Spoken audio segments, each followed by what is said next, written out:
বারোবাজার ইউনিয়নে বিএনপির কর্মী সমাবেশে জনসমুদ্রের ঢল। ঝিনাইদহ ৪ আসনের কালীগঞ্জ উপজেলার বারোবাজার ইউনিয়নে বাংলাদেশ জাতীয়তাবাদী দল বিএনপি আয়োজিত এক কর্মী সমাবেশে উপচে পড়া জনস্রোত দেখা গেছে। আয়োজিত এই সমাবেশে এলাকার বিভিন্ন ইউনিয়ন থেকে হাজারো নারী পুরুষ অংশগ্রহণ করেন।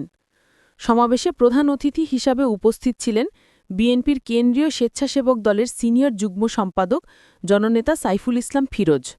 বিশেষ অতিথি হিসাবে উপস্থিত ছিলেন কালীগঞ্জ উপজেলা বিএনপির সাবেক সিনিয়র যুগ্ম আহ্বায়ক ডাক্তার নুরুল ইসলাম, সাবেক যুগ্ম আহ্বায়ক শহীদুল ইসলাম সাইদুল, সাবেক যুগ্ম আহ্বায়ক ইলিয়াস রহমান মিঠুসহ বিএনপির অঙ্গ ও সহযোগী সংগঠনের স্থানীয় সিনিয়র নেতৃবৃন্দ।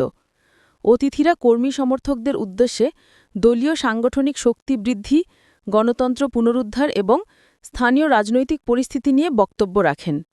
সমাবেশকে ঘিরে বারোবাজার এলাকায় উৎসবমুখর পরিবেশ সৃষ্টি হয়। বিস্তারিত কালীগঞ্জ থেকে রিপন হোসেনের ভিডিও ফুটাজে।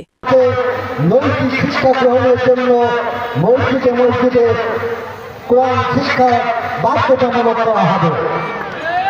আর আমার ধর্মাবলম্বী মা সংযুক্ত করে সাইফুল ইসলাম ফিরোজের উপরে আস্থা রাখছে।